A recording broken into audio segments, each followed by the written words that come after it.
It's after 6:30. I'm going to call the meeting to order. TJ, will you please call the roll? Mrs. Best is absent. Mrs. Davis. Present. Mrs. Epling Skinner. Present. Ms. Harless is Present. absent. Oh, Sorry. Ms. Harless, sorry, Ms. Hudson is absent. Sorry. Okay. Good evening. Thank you all for being here. My name is Kelly Davis. I am this year's board president. To my left is board vice president Amber Epling Skinner, treasurer TJ Cusick. To my right is superintendent Dr. Trent Bowers and board member Stephanie Harless. If you're able, please stand and join us for the Pledge of Allegiance.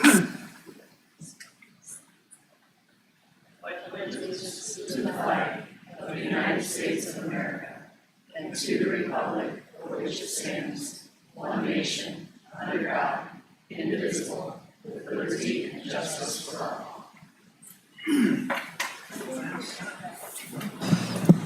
Okay, thank you. May I please have a motion to approve tonight's agenda? So moved. Second. It's been moved and seconded. Are there any adjustments or questions? TJ, will you please call for the vote? Mrs. Davis. Yes, Mrs. Epling Skinner. Yes. Ms. Harless. Yes. motion carries. Next up is a recognition, which is one of our favorite things to do here. First, I'm going to ask for a motion to recognize Worthington Circle of Grandparents celebrating 25 years. So moved. Second. It's been moved and seconded. TJ, will you please call for the vote? Mrs. Epling Skinner. Yes. Ms. Harless. Yes. Mrs. Hudson. I'm sorry, Mrs. Davis. That's tripping me up. Yes, motion carries. So I'm going to briefly recognize the fact that our Worthington Circle of Grandparents is celebrating 25 years this year. But I'm going to invite Jim McKelligan, am I pronouncing your name correctly, up here as we do this presentation. So if you would join me, please.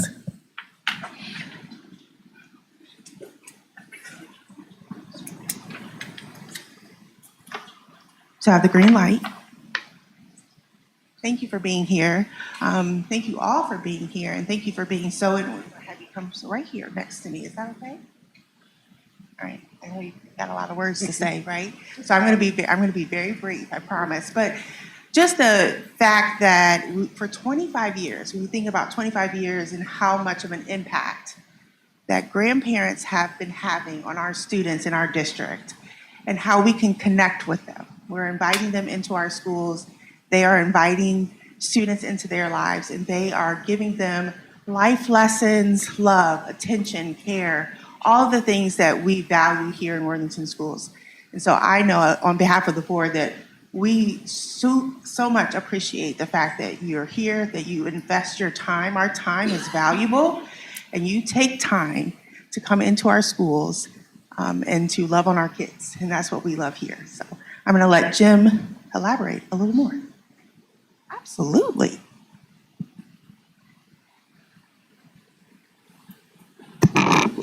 I'm taking my mask off because now I'm 10 feet from you, okay? Had COVID 4 days ago, and they say 5 days you should mask, so that's why I masked up tonight. I have 8 grandkids, 6 of whom are in Worthington schools, from kindergarten all the way up to a senior. And I just want to thank you, board members, for stepping up and take a leadership role and oversight role in our school. It's very important that the board works together to keep the schools moving forward, and that's what you do. I appreciate that. I got to take you back to the mid-1990s. The Board of Education in Worthington was very strict about character. They believed that it should be taught in the homes, congregations, and after-school girls and boys clubs. They did not want it taught in the schools. And there was a group of community leaders and teaching staff and coaches who they questioned that restriction. And so for a year, they met monthly at the Griswold Center, and they were determined to figure out if the community thought it would be okay to teach about character in the schools. So after 37 dialogue sessions and a newspaper survey, you remember what newspapers are, right? We had 1,000 people that responded to that. It was very clear that character should be taught in Worthington. A report was written and given to the Board of Education and also City Council to get their blessings about this, and it was received. So by 1997, PCC, Partners for Community and Character, which is a 501(c) nonprofit, started. And during the school year of 1999-2000, at a brainstorming meeting, Steve Rowe and his wife Lori, they were sitting at this table, and Steve came up with this brilliant quote: "I have a vision of grandparent-aged adults holding hands, circling our community, protecting our children, guiding them to good character like a circle of grandparents." That's Mr. Steve Rowe right there.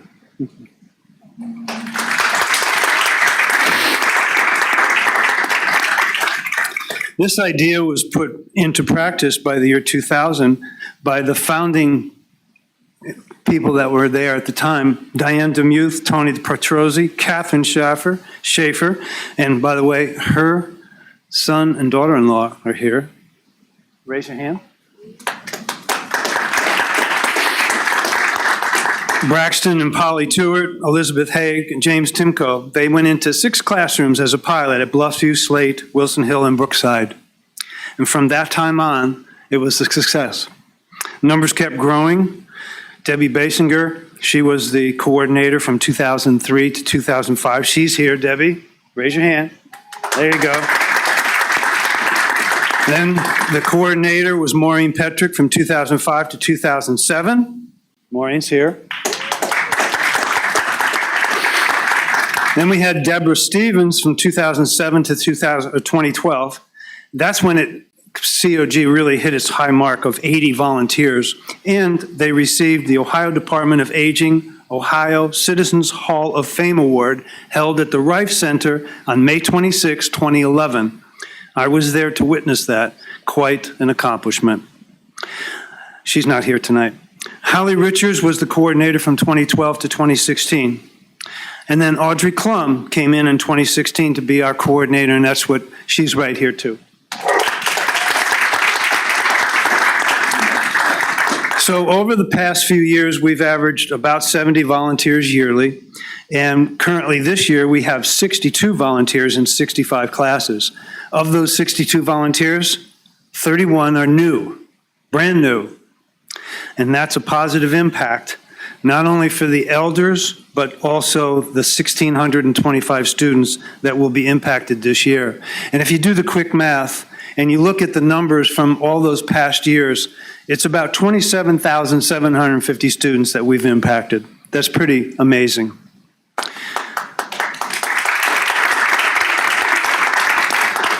I've done the research. I've looked across the country with various Better Business Bureaus and some other research companies in various regions.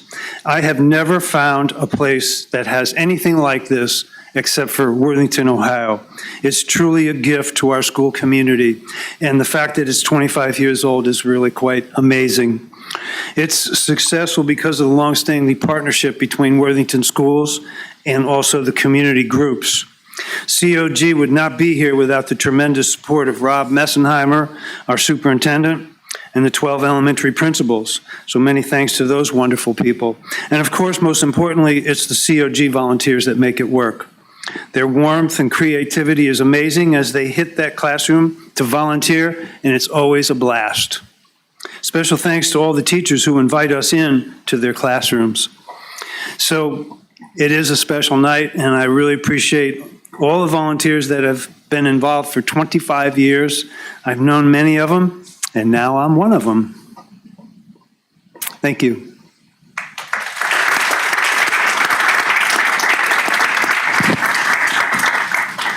Jim, that was amazing. Thank you for sharing all of those. I mean, wow, just wow. So I want to offer this recognition to you and to the all the grandparents and everyone who has participated past and future in this program. We thank you very much for all the time that you all spend in our buildings and with our students. And someone said, you know, the reward goes out and it comes back. And I love that so much.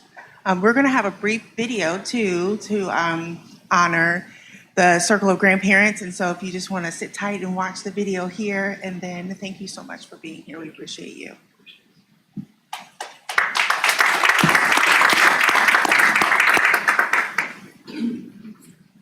Today, grandparents are so involved. We used to call some of them helicopter parents. Now my sister calls me a helicopter grandparent. It's awesome. I mean, I feel like I'm giving back finally. It means so much when you see the smiles out there and how much they are enthusiastic about an older person coming in. They always say, "And how old are you?" And we never give them the right answer, and they believe whatever we say. The opportunity we have as grandparents. It's important to get out and being involved in the schools at any age. Gives you a purpose. It keeps us young, keeps us in the know, familiar with the school and how it's organized and maybe where our money is going a little bit. And it's a real thrill for my two grandsons for me to walk in their classroom. And Teachers are just phenomenal. We've had great luck with all the teachers. They've been welcoming. They've allowed us to take over. They always stay in the classroom. they like the program. They encourage it. And it's not hard to do. It's been easy. We have the program through meetings that Jim McGillicuddy has. Audrey and Jim give us so much help. We all share what we've done. Organize our thoughts and make sure we're all kind of teaching the same thing. We're in a diverse school district as opposed to a small district that we used to be. Every child of every income and every type of parenting and home life need to be on the same page about these words and understand how the world needs to be. That will continue as long as the school district permits it. I'm at a basketball game, and this boy that was in his class, Parker, comes over to me and goes, "You have to come meet my parents. I want you to know." And the parents were just thrilled and said he comes home and talks about his lesson every month when you're there. Our grandson, he was on a soccer field and one of the opponents fell down on the ground and he checked on him, and then later he told his dad, "You know, Dad, why I did that?" He says, "Because Mimi and Pop taught us moral courage yesterday in the classroom." Wow, that's pretty cool. The kids understand the word, why we're talking about it, but do they carry it through is what is the important part. It gives them the opportunity to remember something different. I taught for 38 years, and I had a grandparent who was Grandma Helga, 6, 7, 8 years. She didn't have a grandchild here. When I run into a former student, every one of them will ask about Grandma Helga. Our waitress, who was a big soccer player in college, said, "Remember me? I was in your Circle of Grandparents class at Worthington Estates." So that was kind of cool. I feel like I'm doing the full circle and paying back for what I got.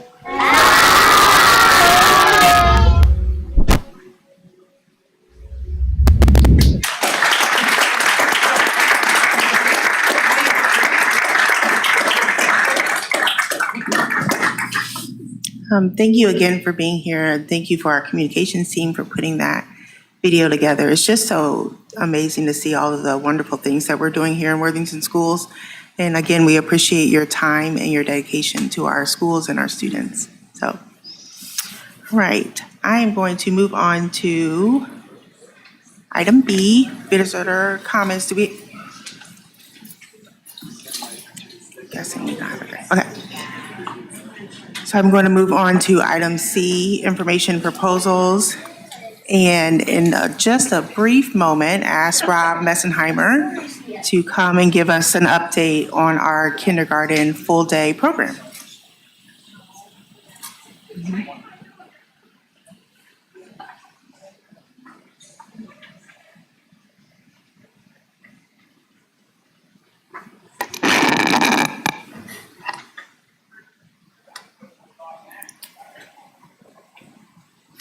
All right, President Davis, members of the board, I just want to start by saying thank you this evening for the opportunity to speak and provide an update on our implementation of universal, no-cost, all-day kindergarten here in Worthington. So we're off to a really positive start. So a year ago, almost to this exact date, I had the opportunity to stand in front of the board and present a little bit about our kindergarten programming, data with our enrollment, and then also considerations as the board began to weigh moving towards universal all-day kindergarten. So tonight, my goal is just to revisit some of those considerations that we talked about a year ago today and where we stand now as we actually implement universal all-day kindergarten here in Worthington.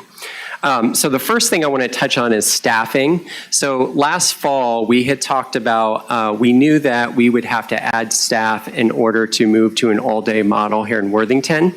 And last fall, we predicted that that would be between 3.5 to 4.5 FTE of teachers to help staff our classrooms for full-day programming. There was a little bit of a range there because we weren't certain exactly what enrollment would be. But as we moved through that spring enrollment period, we were able to implement programming by adding 3.5 teachers to our classrooms. So if you remember, last school year, we had record low enrollment with half-day programming. So in 4 of our buildings, we did not have enough students signed up for half-day, so we ran what we called a push-in model at 4 schools and did not have sections of half-day kindergarten. At the other 7 of our schools, the way that worked was we had 3 teachers, full-time teachers that were split between 2 schools each. So, and then we had 1 half-time employee that filled that 7th section of half-day kindergarten. So these new additions to staffing this year were to fill the void when those previous half-day teachers, they became full-day teachers at one of the buildings that they worked in, and then we backfilled with new staff additions at their other building. And then we made that one teacher that was a half-time teacher, she became a full-time teacher for us this year. So 3.5 staff members to move to all-day kindergarten. Next, we'll talk a little bit about enrollment there. So I believe you have this in front of you too, but on the screen you can see there it's a comparison of how does our kindergarten enrollment look from the 24-25 school year to this school year in 25-26. So that far right-hand column, what that does is that just shows a comparison at each school, how numbers look from last year to this year. And as is typical with any year, we have some variation in our cohorts in the number of students. But if you look in the very bottom right, you're going to see that we're up about 10% compared to last year. So we're up 71 students at the same time this point of last year compared to this year. We believe that that comes from really 2 different sources. So one is just parents having to weigh that option of paying for daycare or paying for all-day kindergarten. That's kind of off the table. So more parents might be opting into coming into all-day kindergarten here in Worthington. We also believe a significant number of those students, many parents, when we had the lottery system and a limited number of spots for all-day kindergarten, parents would opt for private kindergarten to be assured a full-day programming. So since we've moved to all-day programming for everybody, that's not really a worry for our parents anymore. So we believe a lot of our parents have chosen to come to Worthington rather than to seek out that private kindergarten model. This increase has created, at some of our schools, we have a little higher class sizes than we have in previous years, which isn't a bad thing. 5 of our schools were currently full in kindergarten right now. We do, to help with that class size differential, once a kindergarten classroom hits 22 students, we do allow kindergarten teachers to have 10 hours of assistant help a week in that classroom to help manage students. The other kind of unknown last year when we thought about enrollment is we knew that some families did like that half-day model. So what was an unknown for us was how many families are going to express that they still would like to participate in half-day programming. So by law, families that want to attend the minimum number of kindergarten hours by state guidance, we have to allow that. We've had one family that has asked to participate in half-day programming. So we have honored that and we've worked with them to come up with a schedule. But this falls in line with what we heard from other districts too. The other thing I think it speaks to is that this change to the universal all-day kindergarten model really is in line with what our community wanted. The fact that not many people, one person, has asked for that half-day model, I think shows that this change really was in line with the needs and wants of our community. And perhaps most importantly, down at the bottom is just what's the impact of this change to all-day kindergarten meant for Worthington schools? So when we think about instruction, one of the real positives is we're able to go deeper into our curriculum at the kindergarten level. So you may recall last year we talked about with half-day kindergarten, we were able to get through our standards, but there wasn't necessarily time for us to go deeper and allow time for students to apply what they were learning in the classroom. So this change allows all students that time to really spend time with teachers, have time for intervention, and be allowed to really apply what they're learning in the classroom when they have an adult to work through that curriculum. This year, we also have a new English Language Arts curriculum, so Core Knowledge Language Arts, or CKLA. And at the K through 2 level, the recommendations for CKLA are 120 minutes a day of ELA instruction. So in the half-day model, this just would not have been possible to dedicate that amount of time of the school day towards English Language Arts.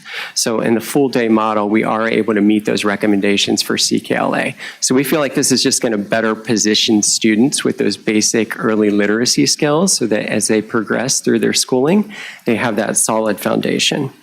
And then lastly, when we think about instruction, we've worked really hard at the elementary level the last couple years to look at our schedules to align them with what came out of our special education audit. So each of our buildings has what we call WIN periods at each grade level. So WIN stands for what I need, and it's designed to be a time in the school day where students can get intervention or extension. So students that might require specially designed services like special education or might have to come out of the classroom for EL services, that's a time of the day where they can do that without having to miss that core content instruction. So that's a benefit that in the half-day setting, there would not be time to have a chunk of time during the school day for students to get that specially designed services without having to miss core content instruction. So that's been a positive as well. One area is school readiness too. So when we think about kindergarten, part of that process is really learning to function within a school. Our kindergarten teachers, just to be transparent, would tell you that one of the things that we struggle the most with at the beginning of the year is some of our students just don't have that readiness yet. So for some students, that half-day time frame at the start of the year might really be a positive thing. But what we found typically is by the end of the year, those same students have built up that stamina. So we believe by the end of the year, students will be in a good place and most likely be in a more ready position for first grade as well. So although that's a challenge sometimes for our teachers in the classroom at the start of the year, we do think by the end of the year that that's a positive. And then teacher impact. So I had an opportunity to talk to many of our previous half-day kindergarten teachers just to get a feel for how's your year going, what feels different, what do you miss about half-day, and what do you really like about full day? And two consistent themes really stuck out to me when talking with those teachers. And one was that they feel more connected to their school. So in that half-day model, those teachers were split between two different schools. So you inevitably kind of miss out on, taking part in staff meetings at one school but not the other, or being able to be part of a committee just became more challenging when you're traveling between two different buildings. So teachers just express that they feel more connected being in one site and part of one staff, and the expectations of that building are just more consistent for them. They also shared that another positive is just planning time with colleagues. So in the previous model, when teachers were traveling, their planning periods may not have aligned with other kindergarten colleagues. So in a year when we're implementing a new ELA curriculum, I think that's especially important for our teachers to have that time with colleagues that teach the same grade level as them. So that's been another positive. What's not on the sheet that's probably the most important thing about this transition in this model is just for our families, that level of equity that we bring and not having a family have to choose because maybe of a financial hurdle of attending a half-day program as opposed to a full-day programming. So we're really excited about that for our families. But overall, our implementation has been extremely smooth and I think extremely positive too. So at this time, I'll pause, and if there's any questions from the board, I can help answer those. Thanks, Rob. That was a lot of good information. I will say a lot of the things that you shared were like questions I had. So Oh, good. you answered them, so that was wonderful. But does anyone have any questions for Rob? Yeah. If you don't mind, Kelly, I'll start. So I can start by apologizing, you guys. I was dealing with a time-sensitive emergency situation, and so I apologize for joining late. In one way, I'm glad that there was a recognition tonight, so I didn't miss much substance, but I'm sorry to have missed they were all walking out very happy, so I assume the recognition went well. I know I missed the very beginning, so forgive me if you shared this, but one of the things you covered that I had questions about was the assistance that's provided, right? So when you have over a certain number of students who are in a kindergarten class, and you may have covered this, but how many assistants did we have previously versus what we have now is my first question. That's a great question that I don't know if I can Okay. answer off the top of my It's head, okay. but I will tell you, We it's can- part of our WEA agreement in kindergarten and first grade. So when we get to 22 students in any classroom at kindergarten, we provide up to 10 hours of assistance a week for that classroom. Sure. And then at first grade, that threshold changes to 25 students. I guess my other question, and you may not know this off the top of your head, but I would want to look at, like, when did we set that 10-hour? And what were we trying to teach kindergarten students at the point in which we set that 10-hour assistance versus what we're trying to teach kindergarten students now? It may have been very recently, and we may still try to add the same amount of curriculum. I have no idea. But I would think that would factor into how much assistance would be needed. So I would just encourage us to look at that. Again, don't expect you to know the date that was negotiated to the contract is something I recommend we look at. But thank you, very informative. And I'm glad it's been so well received by our community. I don't think that surprises any of us. Yeah, So, it's been great. yeah, thank you. Amber, do you have any questions? Just a couple, and kind of along the same line of questioning that Nikki had, and I apologize if I missed this and you said it.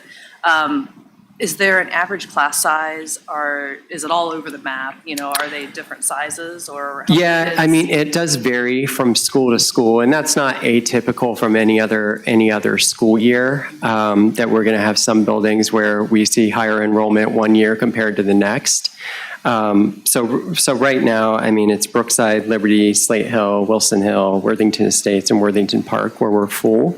And then we have a couple other schools, Evening Street, Wilson Hill, where we're really close to being full. But it's not atypical to years in the past where we have larger cohorts of students in certain grade levels that progress through our schools. So when you say full, does that mean the 22 class size? So we go up to 26 at kindergarten. So we're in those spots we're at that number. Okay.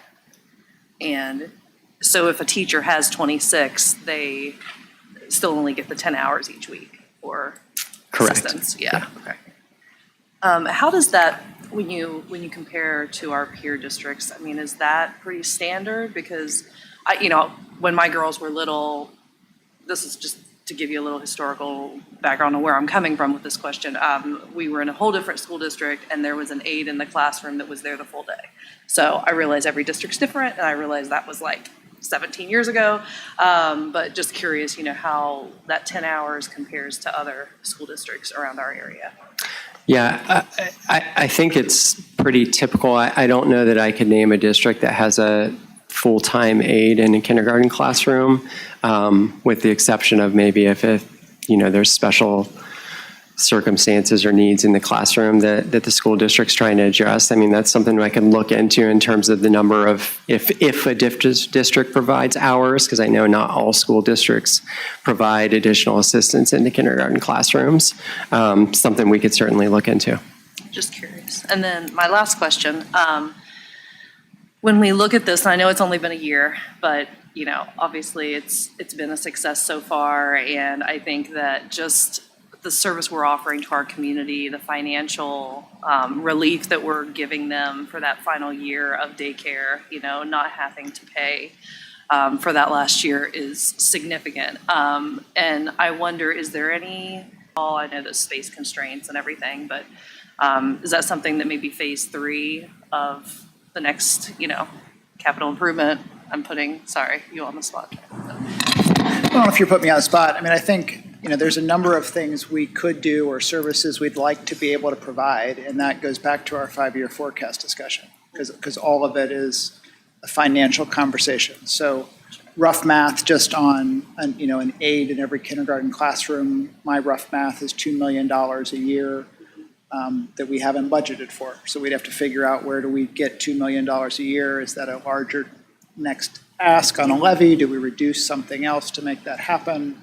Right, I mean, we could, if that's the board's desires, we can make those things happen. And Sutter Park's somewhat the same way. If we were to expand that program, it wouldn't be a cost-neutral expansion. And so, again, it would just have to be, where does it fall on a priority list, and what's our tax sensitivity, and, are we going to be able to stay off a ballot till 2028? Yeah, okay. I didn't know if there was, space constraints with that possibility too, what that. Well, Sutter Park has some space constraints, but we probably have a little space at Sutter. I mean, I'd have to walk the building. They have, their classrooms obviously have larger space needs, but there's probably some space, but there's cost to every program that we add. Oh, absolutely. Okay, that was the only other thing I had. Thank you, Rob. Thank you. Great presentation. You answered all my questions as I wrote them. I do want to call out the access to win time. I think that's huge. The win time in general, as I've seen it unfold in my kids' classroom, is huge. And having access to kind of scaffold whatever the kids need is really big. And I'm going to assume, because this is early and we don't have data yet, that that's going to allow us to identify intervention needs even earlier with our kindergartners, because we've introduced this more robust literacy program, and now we have opportunities to work more one-on-one with those kids and really start to identify early. So I can't say enough about how excited I am about that and the opportunity that we're going to have for our kids. And because I'm a data nerd, I'm just interested to see how the numbers that you have up there continue to flow throughout, and if those continue. I know we don't know anything today, but as we look at the numbers that we've been given before about the enrollment for all the schools, and kind of watching that bubble or not the bubble, I'm interested to see if this impacts it and see what first grade looks like in kindergarten next year. So thank you for all of this and for really being, we got excited about doing it because we knew it was the right thing, but we didn't have to put boots to the ground. So thank you. Thank you. Yes, thanks, Rob. Like I said, you answered most of my questions. So I was like, oh, he already answered that. But I know you got feedback from the half-day teachers, which was one of my questions. What I would like to know, and not right now, but eventually, because it is still early in the year, is just they had that half-day experience, and now they're experiencing the full day. And aside from being connected to the school, which I love, and their colleagues also, just that time that they have and how much, or they see a difference in themselves and like rush through, curriculum that they have to get through, and how much, their students are receiving that extra time, and just like, I don't know, the feel of it. Yeah, and Kelly, that is something they spoke to. It's kind of ties into that first bullet point under instruction, where just they express it's just nice to be able to slow down a little bit and feel like you're able to go deeper with kids and not feeling like you're having to move through things just to get through things. So that certainly is something that they shared, that they value that time to be able to really get into the curriculum with students. So, and like absolutely. To Stephanie's point about the win time and just being able to identify, needs and support much earlier in their time period. So I just appreciate that they have more time to do that. So thank you for putting this together. Thank you. I would be very interested to see like first grade. So they have next year when first grade teachers have these kindergartners and how, if that transition is different, like the change in that. So just be, keeping an eye on what's going on. So I appreciate the update. Thanks for taking time. Thank you. Okay, we are going to move on to item 2 under C, the second reading of Neola policy updates and additional policy I will turn it over to the policy committee. Stephanie, correct me if I'm wrong, but I don't think we really have anything. It's just a time for this period to be open in case there are follow-up questions, as you guys have had the time to digest after the first reading. Am I missing anything? We don't have anything new. Okay. Yeah. I didn't have any additional questions. Amber, did you have anything? I didn't either. No. Okay, good. All right. Well, that was good. Moving on to item D1, Superintendent's Report. Dr. Bowers. Thank you. I do just want to piggyback before I begin this on Rob's kindergarten presentation and just thank Rob and Angie and that team because it was a really big transition and a really smooth transition. And so we're really proud of how that transition played out and everybody working together to make that happen. So our mission in Worthington Schools, as you know, is to empower a community of learners who will change the world. We organize this report through our 4 vision statements. And so our first vision statements, we will engage each student with diverse opportunities to maximize every student's potential. This year, we're excited to launch a new student survey, the Portrait of a Learner survey. So this tool is designed to help us understand and measure the durable skills our communities value most, skills students carry with them throughout their time in Worthington and beyond. And remember, those durable skills we've identified through our portrait are confident communicator, critical thinker, adaptable leader, responsible collaborator, and resilient learner. So our goal is to use the Portrait of a Learner survey to create a clear picture of student growth in those durable skills, and then to identify areas where additional support may be needed and connect this information directly to instruction and intervention. So the survey isn't just about data, it's about understanding our students and supporting their continued growth in the skills that we've identified that matter most in our community. Our second vision statements, we will provide a safe environment where every student can grow intellectually, emotionally, socially, and physically. Over the past 3 years, our preschool and all 11 of our Worthington elementary schools have been deeply engaged in strengthening their PBIS practices, our positive behavior intervention supports.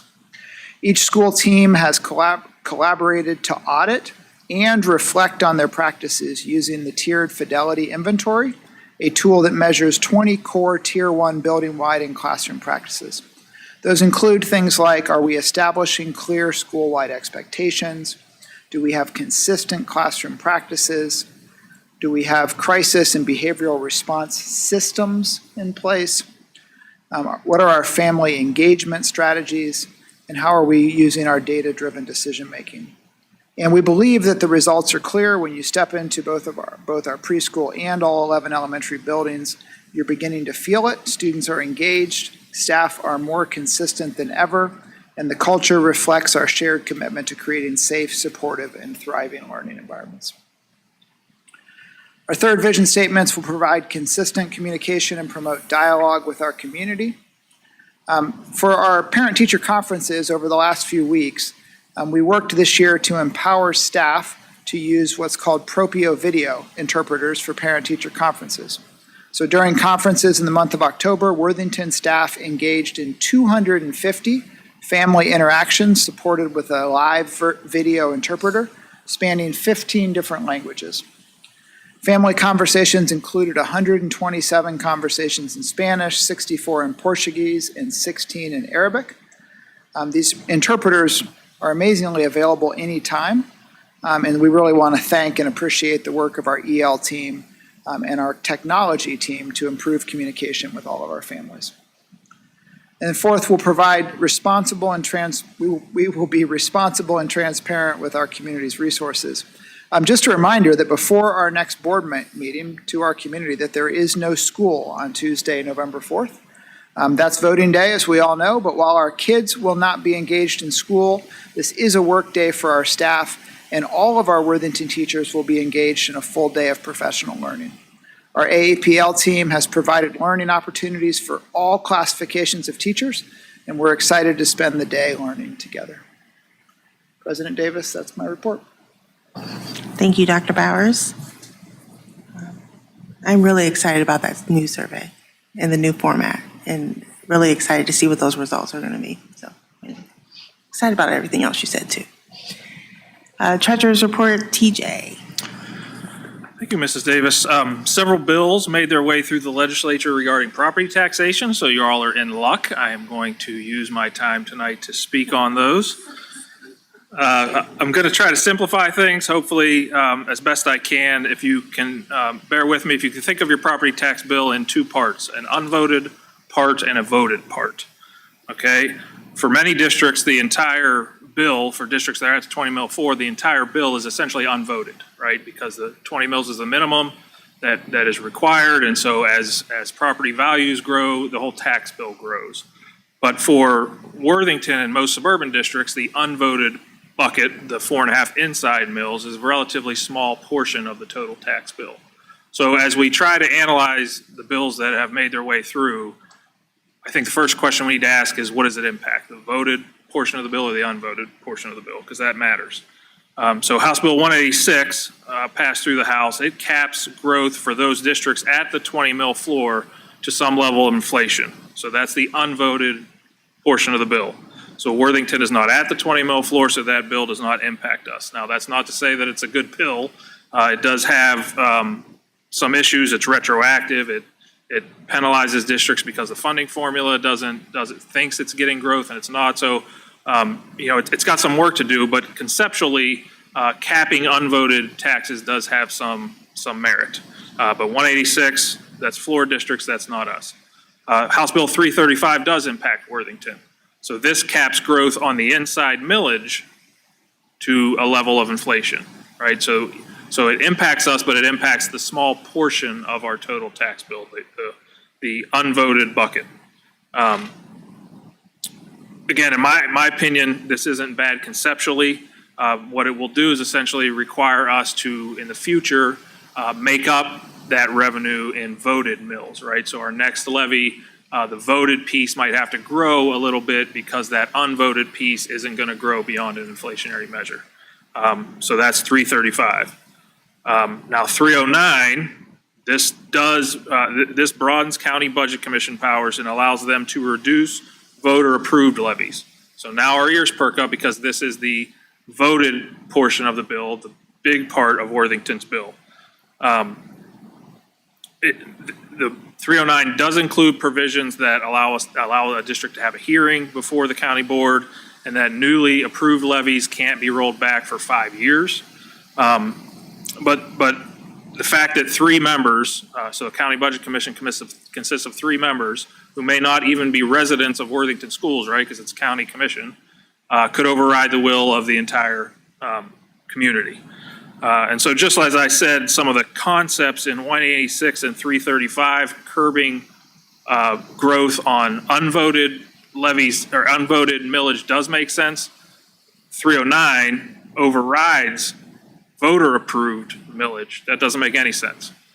So in my opinion, 309 should be thrown out the window because in our country voting should matter, right? So 309, we'll see how that goes through. But again, that would impact the big majority of our tax bill. And then lastly, we turn to Senate Bill 93, which is Senator Brenner's proposed overhaul of the entire school funding system. I won't spend a lot of time on this. It was just introduced, and I believe he's spoken about this concept for at least a decade or more in some way or another. But basically, this would seek to abolish local entities' ability to levy property taxes and to replace it with one statewide property tax and a combination of a state sales tax, and then come up with a dollar amount to send to all schools based on a formula evenly, I'm assuming per pupil.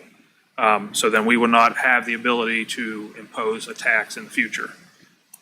This has occurred in other states to some degree or another, and my understanding is either in those states they eventually recanted and allowed districts to start doing millage because it was a disaster, or private foundations exploded, and a lot of money went to private foundations to assist their public schools. So I don't know if this bill has traction or not. Again, he's had this concept for quite some time, but we'll keep an eye on that.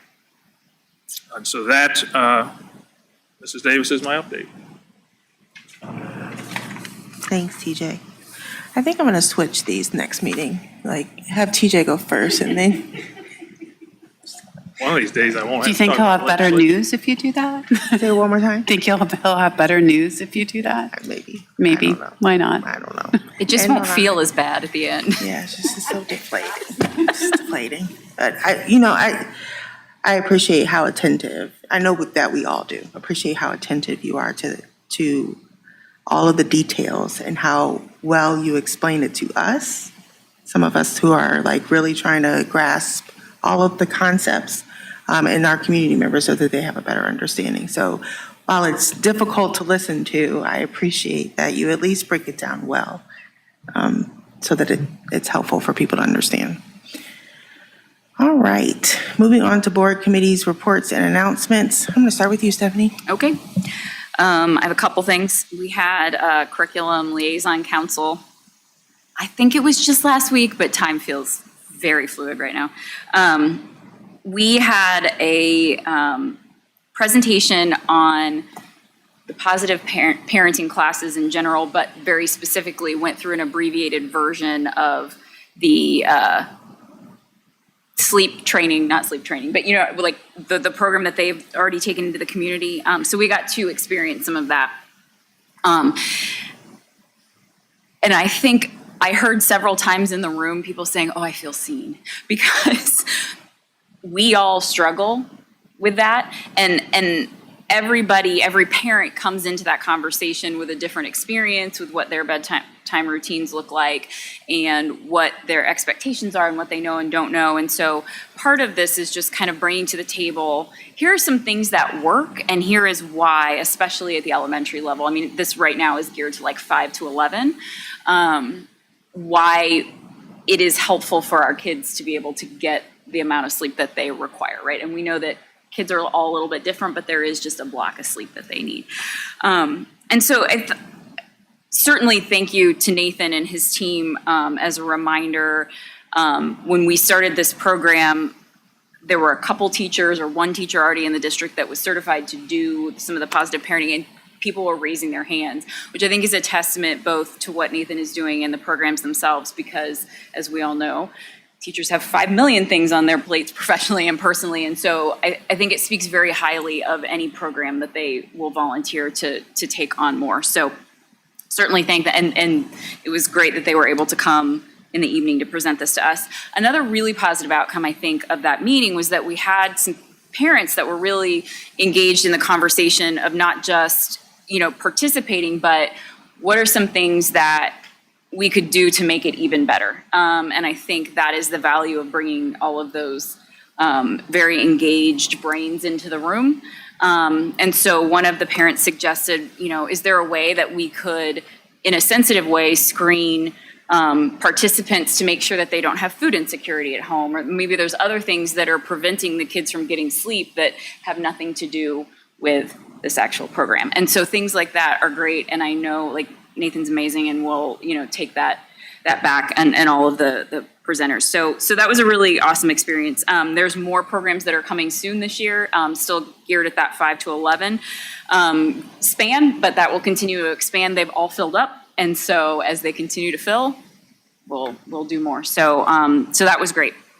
And then last time we did updates, I said I would kind of talk a little bit about the Peppel and Wagner seminar that I went to. They did not give us anything like that. I have hard copies, so I don't have anything that I can email, but I am happy to, this is very extensive, so I'm happy to scan this and send that out to the board so you guys can read it, so I don't give all the updates. A lot of it was focused on House Bill 96, and just making sure that everybody in the room kind of understood what those impacts were. I was the only board member there, so there were a lot of many roles. But then they talked a lot about Title IX, which was helpful as we looked at Title IX policy just last week that will come to you guys and kind of all the updates that have come there. And so that was helpful as Nikki and I walked through that. It's when you get it, you'll see it's very dense, and it's necessary and it's good, and it's just very dense. So that was helpful. And some of the other legislation that we brought forward too was covered. So what were the changes to, the busing policy and the options that we have, things like that. And I am happy to report that a lot of things we had already talked about and covered. So, but it's always good to hear things, multiple times to make sure that we understand. So I will find a scanner and send that out so I don't continue to talk about policy, but that was good. So those are the two things that I had. Thank you, Stephanie. For whatever it's worth, I think our copy center here will scan that for you, because I think I've asked them to do the same when I've Awesome. rarely gotten hard copies. Okay, thank you. I will do that. Amber, do you have a report? So we did have an OSBA legislative liaison call today. Thankfully, TJ has taken the heavy lifting away from me regarding all of the property tax bills, or some of them. I guess that's just a small little snippet of them. But we, on that call, also talked about DeWine's property tax work group and the recommendation, and how you're seeing some of those recommendations sprinkled into these 4 bills that TJ just discussed, for better or worse. And it's hard to tell, OSBA was saying, how these bills, if they would all pass, like which ones are going to complement each other, which ones are going to contradict each other. So there is an omnibus bill that it's 500 pages long. It is House Bill 455. So just flagging that for everyone. OSBA is advocating to clean up a lot of it. There's some parts in there about report card measurement that they want to, address. We've heard about like the military readiness and how that was just not a good metric this last time. So they want to work on getting that cleaned up, an early childhood education grant, and some other things. So more information to come on that, but that's House Bill 455, and that is 500 pages. Brenner's bill, I appreciate TJ, and, maybe it doesn't go anywhere because, like you did say, he has been advocating for a lot of these things, and they are concerning to public education in our district too, but he is the education chair in the Senate. So he does have, some sway. So I don't know. It had its first hearing last week in Senate Finance. I read through his, testimony, and, there's a lot to it. I mean, it addresses school transportation. It advocates to create like a regional education service center that would shift transporting students away from individual districts and more like a regional hub. It allows school districts to consolidate through MOUs. It discusses how the cost per pupil is calculated, and updates that, and there's just a lot in there. So we'll keep an eye on it. It's moving though. At least it's had one hearing so far, but it was just introduced. Another few bills that are moving. Just want to share, Senate Bill 156 has passed and is headed the Senate and is heading to the House now. That is the success sequence bill you might have read about. That's saying that in public schools you have to teach that you, in order to avoid poverty, you graduate, get a well-paying job, get married before having kids. And it's as easy as that. So that's Senate Bill 156. Senate Bill 144 was passed in education. It's likely going to get a vote on the floor this week. It sounds like that's grade bands for teacher licensure changes. And then there's House Bill 415. That's the Crown Act. It's been introduced across many GAs, never gotten across the finish line. That's prohibiting discrimination based on natural hair. It's moving. There's a bill for club sports participation and making mandatory recess 2 times a day. That's House Bill 304. Let's see, what else? Handful of bills related to right to work, prevailing wage. And And then there's a House Bill 502 that was just introduced, advocating to use some money from the rainy day fund to help keep food assistance programs running during the government shutdown. Don't know if that one has any legs or anything. It only has Democratic sponsorship, so I don't know. But that's the legislative update, and several things on there. Also, the only other thing I had, I think, in the span since we had our last meeting was key communicators. So I can kind of go through, I know Kelly was there too, but the external one that we started in the morning with the external stakeholders, Trent just kind of opened it up for questions, and they had great questions. They asked, how many teachers travel from one school to another? The answer is approximately 50, if you're wondering. Happens mainly at middle schools, so that was interesting. Another question was talking about book fair selection and how one of the parents was noticing that there were less LGBTQ plus books and wondered about, why that is. So Angie talked about that a little bit, and let's see, inconsistencies across extracurriculars in elementary schools. Some of the schools have like archery at Bluffview or biking at Granby, and why is that? And the answer is that it's often just like teacher led, and that's just how things are. But there were a lot of good questions. That morning, I think Trent, covered a lot of different topics that morning. We were ping-ponging all over the place, but it was a really good discussion. Concerns about Department of Education came up again, and funding, and food service, and special ed and everything, and what the fallout would be, kind of like what we discussed at our last meeting with TJ. Somebody asked if we were watching the bills related to property tax. Yes, we are. And then in the afternoon, we had the internal audience, so that was the teachers, and we talked about CKLA, along with the kindergarten discussion. Somebody mentioned that the first grade, what did she say? It was reading. I liked how she framed it. Basically, it's hard for listening stamina. That's what she said. For first graders, it's kind of hard, because it's a long time, and that's a young age. But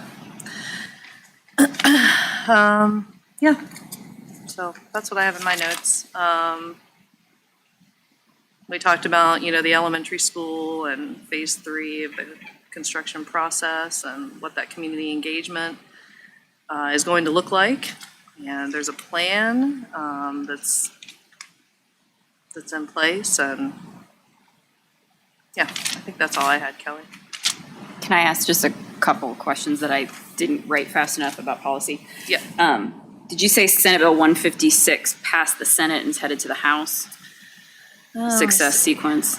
That's what I have in my notes. Okay. No, I mean, Double check me though, because I was going. And I haven't looked at that one for a while. I looked at it when it was first introduced. It says we must teach or we may teach. I think so. I think it's must. It okay. actually was Must. just a dispatch article about it as Cool. well. Okay. Yeah. And then the House Bill 304, was that targeted at just the elementary level? I don't have that in my notes. Okay. About the mandatory, I would assume. I'll because look- it's yeah, I mean, that would be my recess, right? assumption, Because but- high school doesn't have Yeah, recess, so yeah, I would middle school. assume that's, probably K Okay. through 5. Thanks. Thank you, Amber. Nikki, do you have anything? We had a policy committee meeting on Friday, so we'll have some additional changes coming your way. And we'll probably be staggering a bit because we have some things that are ready and some that we're looking to council for advice on. So we'll stagger and bring them forward as they're ready, and we may just be doing some policy updates for a while, which is okay. We literally got a new policy while we were in the policy meeting. So, Hence the staggering. Yes. Yeah, the ever gift of policy, so. I appreciate the time that you guys are taking. I know how in-depth that is. So Amber pretty much covered the key communicators was great. I mean, trying to shift the format a little bit to just get a lot of two-way communication, get a lot more input from the participants there. And so I thought it was a really good format. I thought it was a very, very good in-depth conversation about all kinds of different things that are happening. And eye-opening to, I think, everyone in the room. And so I think there were a lot of takeaways that our administration took away. I know I took away a lot of things. Yeah, Amber, you covered that really well, so thank you. I also attended PTAC on behalf of the board. Such a great group to get together too, like just the variety. And Angie was there, which was great. And she talked about the report card, and she also talked about CLC and the presentation that Nathan and his team did. So that gave that overview. I talked about the vibe check sessions that we've been doing, and so people were really interested in that. I also talked about TJ's forecast, and I did talk about how it's the 5-year forecast, and then it's the 3-year forecast that covers 4 years, and so we're calling it the forecast. And just talk about how we do have a lot of policy going on right now, and to just encourage people to pay attention to the policy that we're discussing and sometimes having to implement, and how we're going through that. I did touch on the cell phone policy and how it was updated prior to the beginning of the school year, even though we don't have to implement that, no cell phones in the classroom or during the instructional day until January, but just start off the school year. So I just went over that a little bit. There were questions about construction, and so I was able to answer some of those very high level, don't get too nervous. It was a really good conversation, really good group, so I appreciate that. There are days, if you haven't given me your date that you're available, let me know. I know that there is a date in November, and then there are no date in January, and then no date in December, and then January, February, March is, I think. Okay, so if you haven't given me your date. Kelly, can I ask you a quick question? Absolutely. It's a follow-up to the key communicator meeting, and I don't know, maybe Angie has to answer this one, but I'm curious about the conversation related to book fairs and not having as diverse an offering of books. Is that coming out of Scholastic? And if it is, I just want to offer that I know that at least one of our elementary schools has utilized Cover to Cover, which is the local bookstore, to ensure that they get a diverse offering for our students. Yes, so Rob and Dr. Bowers were really helpful in answering that question, so I'm going to let them Okay, thank let you. you know what they Yeah, said. so we'll get you more information. So Angie was auditing our schools. So we did not make any changes at a district-wide level, right? But Sure. book fairs are run differently at each of our elementary schools, as you can imagine. So sometimes they're PTA-driven, sometimes they're librarian-driven. Angie was reaching out to all of our schools to kind of do an audit. And when we have that information pulled together, we'll share it with the board. Wonderful, thank you.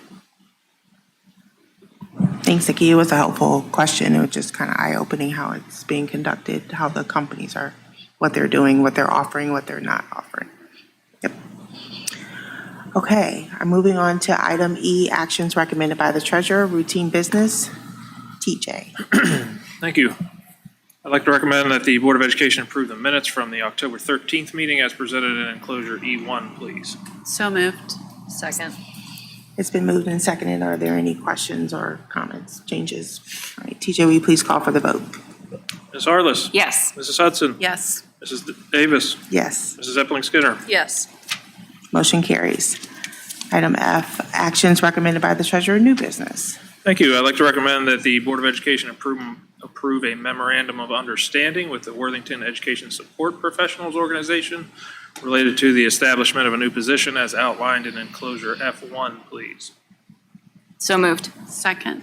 It's been moved and seconded. Are there any questions or comments? Okay, TJ, will you please call for the vote?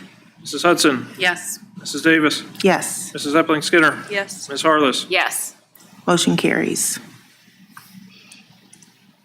Thank you. I'd like to also recommend that the Board of Education approve the establishment of the new student organizations listed in your agenda and to allow the establishment of new activity funds to collect money and pay for associated expenditures, please. So moved. Second. It's been moved and seconded. Are there any questions or comments? All right, TJ, will you please call for the vote? Mrs. Davis? Yes. Mrs. Epling Skinner? Yes. Ms. Harless? Yes. Mrs. Hudson? Yes. Motion carries. Sorry, I'm waiting for 5. Okay, moving on to item G, personnel consent agenda. Dr. Bowers. Thank you. I'd like to recommend that the Board of Education approve the consent agenda. The consent agenda is items G2 through G9 on your agenda. G2 through G9, please. So moved. Second. It's been moved and seconded. Are there any questions or comments? Okay, TJ, will you please call for the vote? Mrs. Epling Skinner. Yes. Ms. Harless. Yes. Mrs. Hudson. Yes. Mrs. Davis. Yes, motion carries. Thank you. Oh, sorry. Sorry, moving on to item H. Go ahead, Dr. Bowers. Thank you. I'd like to recommend that the Board of Education approve item H1. Item H1 is a resolution confirming the impracticality of busing newly enrolled students to both St. Charles and St. Andrew. So moved. Second. It's been moved and seconded. Are there any questions or comments? TJ, will you please call for the vote? Ms. Harless. Yes. Mrs. Hudson. Yes. Mrs. Davis. Yes, Mrs. Epling Skinner. Yes. motion carries. On to, excuse me, item I, actions recommended by the Board of Education. May I please have a recommendation to approve the policy updates recommended by Neola and miscellaneous policy revisions as presented for a first reading at the October 13th, 2025 regular board meeting. So moved. Second. It's been moved and seconded. We've already said we don't have any addition. TJ, will you please call for the vote? Mrs. Hudson. Yes. Mrs. Davis. Yes, Mrs. Epling Skinner. Yes. Ms. Harless. Yes. motion carries. Are there any requests, questions, concerns from the board?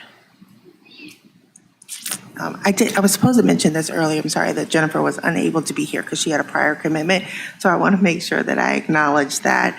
I know that she was very disappointed to have to miss the Circle of Grandparents presentation and was supportive of the policy changes. So I just want to make sure that I mentioned that because I forgot in the beginning.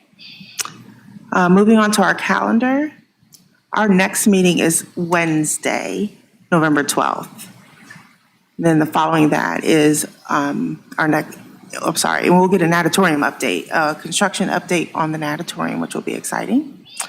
Then following that, Monday, November 24th, we will have a high school, I don't know why I can't read today, high school options presentation.